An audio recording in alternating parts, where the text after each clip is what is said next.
आज पूरे महाराष्ट्र के जितने भी ज़िले हैं तो उन ज़िलों के जितने भी हमारे मजलिस इत्तेहाद मुस्लिमीन के पदाधिकारी है, ऑफिस बेरर्स है, उन सबको यहाँ पर बुलाया गया था और एक रिव्यू लिया गया है कि कौन कौन से डिस्ट्रिक्ट के अंदर कहाँ पे कैसी पोजीशन है, आने वाले विधानसभा इलेक्शन को देखते हुए कहाँ कहाँ पर मजलिस इलेक्शन लड़ सकती है, कौन कैंडिडेट हो सकते हैं, इन बातों के ऊपर चर्चा की गई है। बहुत पॉजिटिव रहा है और जो लोगों का एंथुसियाज़म, जो लोगों का जोश है वो यकीनन जोश बरकरार है। लोगों के अंदर इस बात को लेकर नाराज़गी है कि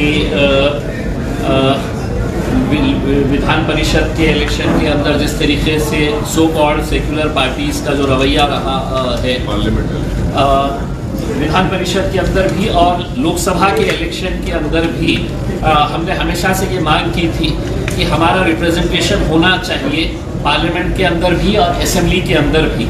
तो अगर आपको टिकट ही नहीं दिया जा रहा है तो आप सोचिएगा कि आपका इस्तेमाल सिर्फ है तो वोट बैंक के तहत किया जा रहा है, आप वोट देते रहो और वही चीज़ बाज़ाब्ता अच्छी तरह से जानते हुए कि लोकसभा के अंदर ये जो secular party, so called secular parties को जो वोट मिला है उसके अंदर मुसलमानों का, दलितों का कितना बड़ा कंट्रीब्यूशन रहा है, इसके बावजूद भी उनका एहसान चुकाने के लिए विधान परिषद के मौके के ऊपर एक भी कैंडिडेट खड़ा नहीं किया और आज तकरीबन 40 साल के बाद ऐसी सिचुएशन आ गई है कि मुस्लिम मुक्त विधान परिषद महाराष्ट्र की हो गई है।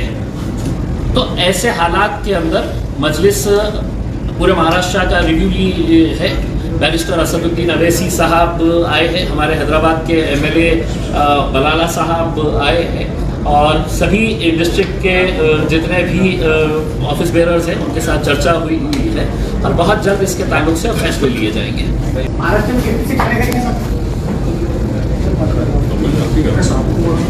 देखिए, अभी आज के दिन हमने एक रिव्यू लिया है कि कहाँ कहाँ पे हम स्ट्रॉन्ग हो सकते हैं, कहाँ कहाँ पर, तो नंबर्स तो मैं नहीं बता सकूँगा लेकिन यकीनन हम काफ़ी अच्छी जगहों के ऊपर इलेक्शन लड़ेंगे और बहुत मजबूती के साथ लड़ेंगे।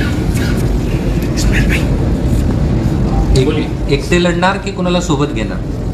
देखिए, आज की पोजीशन के अंदर तो हम अकेले हैं। अगर कहीं पर कोई अलायंस की अगर बात होती है, कहीं से कुछ चर्चा शुरू होती है तो उसको पार्टी के अध्यक्ष असदुद्दीन अवैसी साहब के साथ चर्चा करके उसके ताल्लुक से डिसीजन लिया जाएगा, लेकिन आज की पोजीशन के अंदर ऐसा किसी के साथ कोई बातचीत चालू नहीं है। कुछ दिन पहले मनोज जरांगे जी ने कहा था कि महाराष्ट्र में मुस्लिम, दलित और बाकी जो पिछड़े वर्ग है उनको साथ लेकर महाराष्ट्र के आने वाले चुनाव वो लड़ने वाले हैं। तो एमआईएम इसके बारे में क्या सोचती है, क्या सोच है मनोज जरांगे जी के इस पर्याय के बारे में? ओवैसी साहब,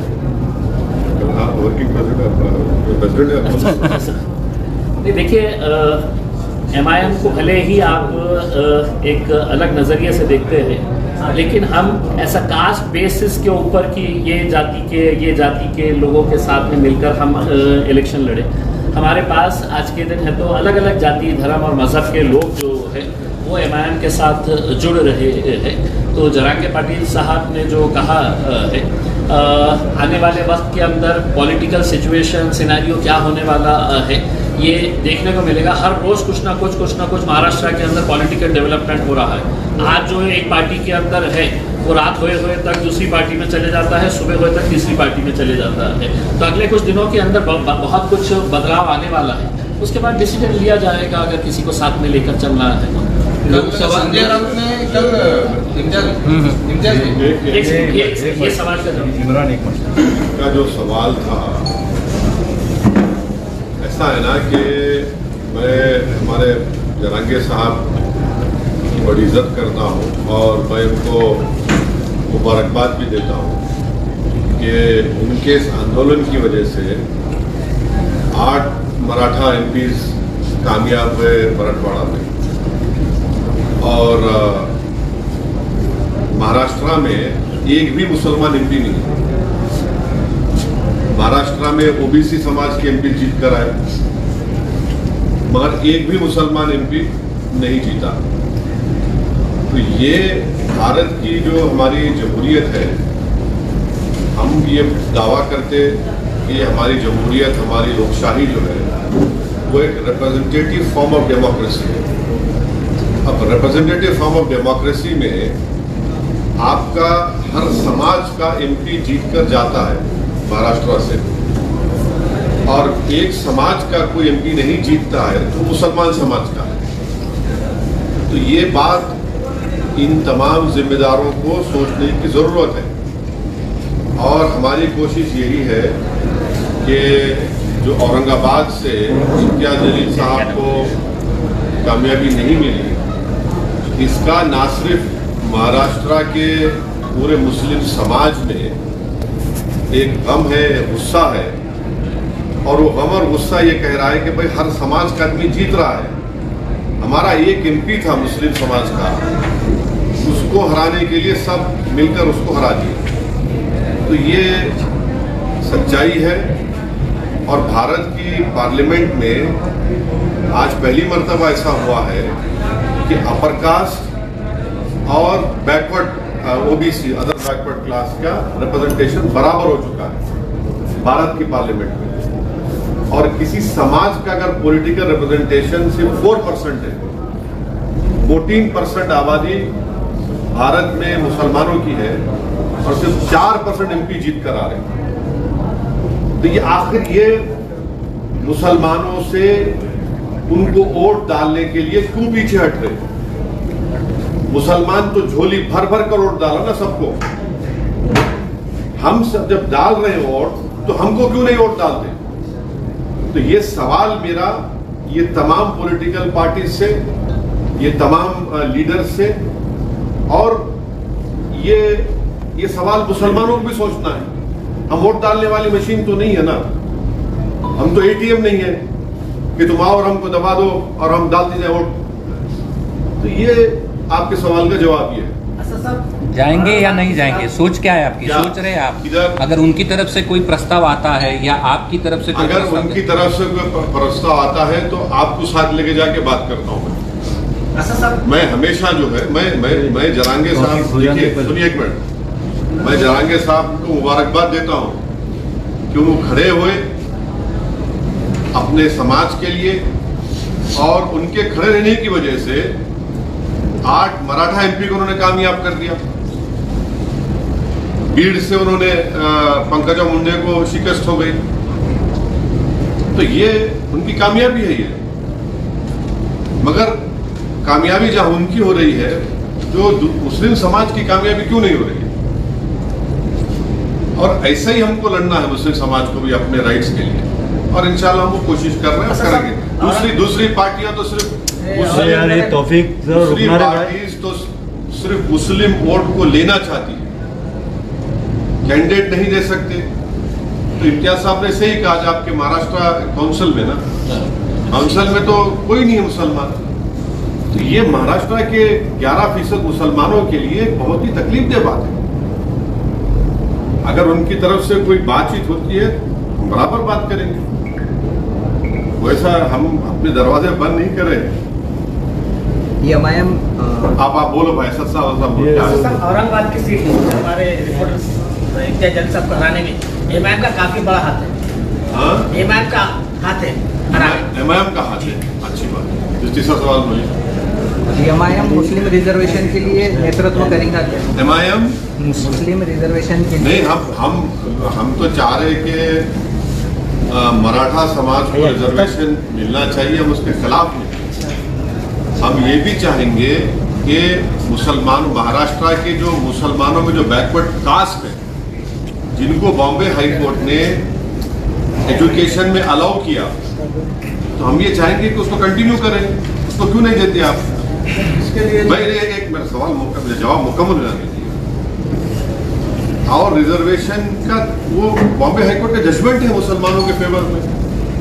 एम्प्लॉयमेंट उन्होंने कहा कि 50% के ऊपर जा रहा है, इसलिए नहीं दे सकते। तो आज भी हम इस बात का डिमांड करते हैं कि नरेंद्र मोदी की गवर्नमेंट और मोदी अपने आप को पार्लियामेंट में खड़े होकर सीना पे हाथ मार के बोले बैकवर्ड क्लास का नेता मैं हूं, तो नरेंद्र मोदी अगर वाकई में बैकवर्ड क्लास से मोहब्बत करते हैं, जो इस देश की 50% ज्यादा आबादी है, तो पार्लियामेंट में बिल लेकर आओ। आप 50% की लिमिट को ब्रीच करो, पूरे पॉलिटिकल पार्टी सपोर्ट करेंगे उसको। लेकर आइए ना बिल आप, और यकीनन मिलना चाहिए। जहां पर आप मराठाओं को मिलना चाहिए, वहीं पर मुसलमानों को भी मिलना, मुसलमान जो बैकवर्ड कास्ट है उनको मिलना चाहिए। लेकिन 24 साल का अरसा गुजर चुका है। 1999 में हाईकोर्ट ने ऑर्डर दिया था, तो नहीं, हाईकोर्ट का ऑर्डर जो आप बोल रहे हैं 2014-15 का है। कांग्रेस गवर्नमेंट जो है जाते जाते उसको इशू कर दिए जीआर को, वो हाईकोर्ट में चैलेंज हुआ था। तो हाईकोर्ट का जजमेंट इतना वो चल रहा जरूर, मगर जो मराठा समाज आज खड़े होकर अपने हक के लिए लड़ रहा है, मैं उनको मुबारकबाद देता हूं। और महाराष्ट्र के मुसलमानों को भी इनको देखना चाहिए और इनसे हमको सीखना चाहिए। लोकसभा चुनाव में बहुत सारे मतदारसंघ में मुस्लिम फिर से एक बार कांग्रेस के सामने खड़ा होता है नजर आए। विधानसभा आपकी पार्टी, मैं वही तो आपको कह रहा हूँ कि हम वही तो कह रहा हूँ कि वोट डालने वाले बन गए, सिर्फ वोट लेने वाले नहीं बन रहे हम। और इसी वजह से पॉलिटिकल पार्टीज जो है मुसलमान को ना टिकट देते। पूरे महाराष्ट्र में इंडिया अलायंस ने एक भी मुसलमान टिकट नहीं दिया। क्या नरेंद्र मोदी तो बोल दिए हमको हम घुसपैठी हैं, तो कहाँ घुसपैठी टिकट देंगे वो।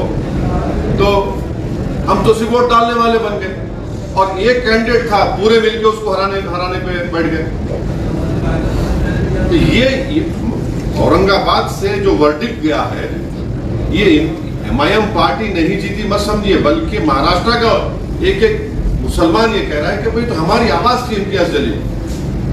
इम्तियाज जलील हमारी एक पॉलिटिकल एक शख्सियत थी जिसको सबने मिलकर हराया। आज इलेक्शन तो हो गया, मगर सब जगह से तकलीफ यही है कि भाई हमने आपको परभनी में वोट दिया, हमने आपको नांदेड़ में वोट दिया, हमने आपको धुलिया में वोट दिया, हमने आपको मुंबई में वोट दिया, थाने में दिया, आपको हर जगह दिया। मगर जब इम्तियाज जलील का नाम आ गया, सबके सब सुन हो गए। तो ये मैसेज है। लेकिन पिछली बार तो वंचित की वजह से जीते थे ना, पिछली बार वंचित साथ में थे इसलिए जीते थे, इस बार अकेले हैं। नहीं, आपका ये सवाल है, ये आपका ये मानना नहीं। देखिए, अगर आप जर्नलिस्ट है तो अपने ऑब्जर्वेशन तो आपके तक रखिए, आप सवाल करिए मेरे से। ये आपका ऑब्जर्वेशन हो सकता है, मैं डिसएग्री करता हूँ। ओवैसी साहब, नहीं, वंचित की वजह से जीते थे कि नहीं, वंचित के साथ की वजह से? जितने आपने भाषण किए थे उतने हमने पूरे सुने हैं। इस लोकसभा चुनाव ने आपने कहा था कि जो भी गलतियां हुए हैं वो छोड़ दो और इकट्ठा आके इम्तियाज जलील को जिताओ। लेकिन इस बार ऐसा हुआ है कि जो मुस्लिम बहुल भाग है, जिसमें पूर्व मतदार संघ है और मध्य मतदार संघ है, वहां भी आपको लीड नहीं मिली जितनी पिछले साल थी, मतलब पिछले इलेक्शन में थी। वही मुस्लिम बहुल एरिया में क्यों ऐसा हो रहा है कि एक ही महाराष्ट्र में मुस्लिम उम्मीदवार है, फिर भी मुस्लिम उनके साथ क्यों नहीं रहे? ऐसा नहीं है, ऐसा नहीं है। मेजॉरिटी वोट मिला हमारा, मगर हर जगह पर आप देखेंगे कि गद्दार रहते हैं। मीर जाफर, मीर सादक तो हर जगह पर है। तो मीर जाफर, मीर सादक को तो लोग जान चुके हैं ना। ये मीर जाफर, मीर सादक तो हर जगह है, और मीर जाफर, मीर सादक को तकलीफ इस बात की रहती है कि भाई ये नहीं जीतना चाहिए। और ये मीर जाफर, मीर सादक जो है, ये हर पार्टी के जर खरीद गुलाम है, जो अपना काम करते रहते हैं। ये लोग पार्टी में भी है आपके? ये लोग आपकी पार्टी में भी है? नहीं, और उनके ऊपर कुछ कार्रवाई होगी? देखिए, ये औरंगाबाद की जनता जानती है इन लोगों को, आप भी जानते हैं, दुनिया जानती है, और इंशाल्लाह इनको सबक मिलेगा। महाराष्ट्र में एक योजना है लाडली बहन, लेकिन लाडली बहन बोल के एक योजना महाराष्ट्र सरकार ने जारी की है। उसमें एक मनसे के नेता ने ऐसा कहा है कि इसका लाभ जो है तो मुस्लिम को ना दी जाए, क्योंकि उनको 2 बीवियां रहती है, उनको बच्चे ज्यादा रहते हैं। उनको 4 बीवियां। अच्छा, तो जिसके मिस्ट्रेस है थी उसको भी मिलना नहीं मिलना, जिसके जो शादी नहीं करके लिव इन रिलेशनशिप करके बच्चे भी हो जाते हैं, उनको मिलना नहीं मिलना। हाँ, अब आप बोलेंगे नहीं, जो बाप शराब पीता उसकी बेटी को नहीं मिलना तो पूरे के पूरा उठ जाएंगे, फिर तो टॉनिक पूरा पीते 6 बजे की। ये हर चीज मुसलमान को ला लेना कि बच्चे ज्यादा पैदा करते, क्या वही बोलना बच्चे ज्यादा पैदा करते, वो पागल है बोलने वाला।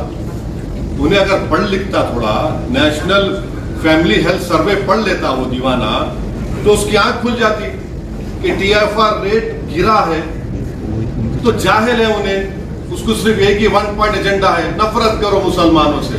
जैसा नरेंद्र मोदी अपना भाषण बोले थे पार्लियामेंट में कि घुसपैठी है, बच्चे ज्यादा पैदा करते और मंगलसूत्र छीन के ले जाएंगे, भैंस खींच कर लेके जाएंगे, तो उन्होंने बोले ज्यादा बच्चे पैदा करते। अरे प्यारे, तुम जिसके इशारों पर कठपुतली बने हुए हैं, नरेंद्र मोदी को भी 6 भाइयां हैं, अमित शाह को 6 बहनें हैं। अब उसका जिम्मेदार कौन है? अब कौन जिम्मेदार है उसका, बोलो ना। तो ये इनका नफरत है। अगर वो एम्पिरिकल एविडेंस पढ़ते तो खैर आपके जरिए से उनको ज्ञान मिल गया। आज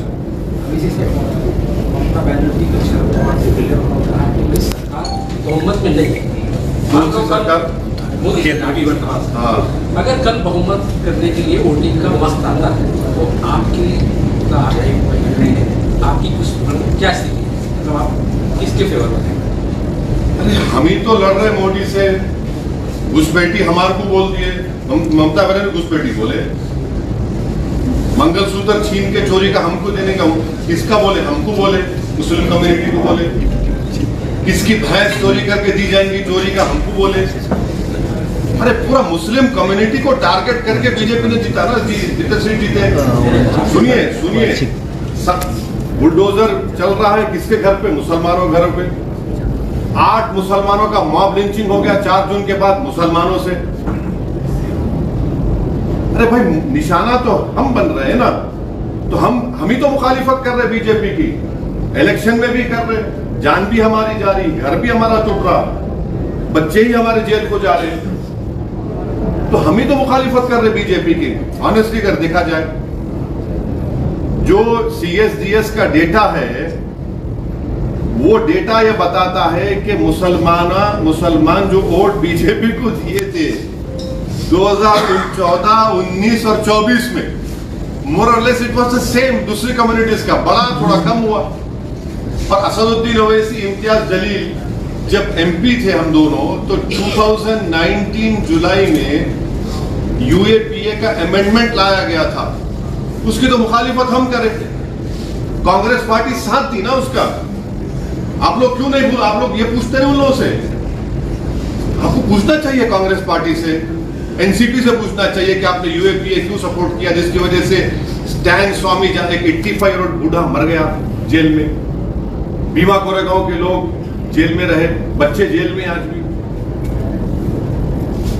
हम ही तो अपोज कर रहे, पार्लियामेंट में हम लोग हमेशा अपोज करें, और अगर कल ऐसा जरूरत पड़ेगी यकीनन हम बीजेपी के खिलाफ वोट देंगे।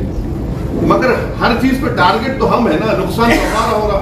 हमारी पार्लियामेंट में हमारी मेंबरशिप रिप्रेजेंटेशन 4% है, अपर कास्ट का OBC का बराबर हो गया। जेलों में सबसे ज्यादा मुसलमान, दलित, आदिवासी है। घर सबसे ज्यादा बुलडोजर पे तोड़े जा रहे हमारे मुसलमानों के। लव जिहाद हमारे पे इल्जाम। तो हर चीज का हम पे सवाल भी हमसे होता है। मर्रो मैं और मेरे को बोलेंगे तुम उनका साथ देंगे नहीं देंगे। अरे भाई, आपकी तो सवाल कम से कम हकायत को देखकर तो करो ना। नहीं आप बोल दिया आघाड़ी के साथ में नहीं मेरा आपको सवाल का जवाब दे दिया। अगर ये आप ये नहीं कि पूछते कि भाई इम्तियाज जलील क्यों आ रहा है, आप लोग इम्तियाज जलील क्यों आ रहा है, ये पूछना चाहिए लोगों को। एक MP था मुस्लिम, आप हराए उसको। सर आपके 25 नगर आपने 288 सीटें महाविकास आघाड़ी की पूरे सीट गिराने का प्लान है। महाविकास आघाड़ी की सीट गिराना है, क्या प्लान है आपका? पूरे 48 लोकसभा सीट में एक मर्द खड़ा हुआ था जिसका नाम इम्तियाज जलील था, पूरे मिलके उसको हराने पे लगे। आज सुबह देख मैं ठहरिए, आप गिराने की बात कर रहे हैं, इम्तियाज जलील गिराने में सबका हाथ है। कोई सामने से हमला करा, कोई पीछे से करा, कोई साइड से कराओ, सब महाराष्ट्र की जनता देख चुकी है। सुनिए सुनिए सुनिए सुनिए, आपका सवाल हो गया था, जवाब सुनो। हम एक पॉलिटिकल पार्टी है, हम लड़ते हैं, हम जीतने के लिए लड़ते हैं, किसी को हराने के लिए, गिराने के लिए नहीं। ये कोई कुश्ती का दंगल नहीं है कि जीत करके गिरा देना, कि बॉक्सिंग मैच नहीं है पंच मार के गिरा देना। एक जमहूरियत डेमोक्रेसी में एक डेमोक्रेटिक पॉलिटिकल फाइट होती है। प्रकाश अम्बेडकर को आपने 100 सीटें मांगी थी, तब आप साथ में थे। नहीं, आपको नहीं, आप झूठ बोल रहे हैं, आपको नहीं मालूम, झूठ बोल रहे हैं आपको झूठ बोल रहे हैं आप। देखिए आप सवाल करिए, अपना ऑब्जर्वेशन मत दीजिए। आपका ऑब्जर्वेशन है, बाहर लेके जाइए। एज अ जर्नलिस्ट आप सवाल करिए, मैं सुनने तैयार हूँ।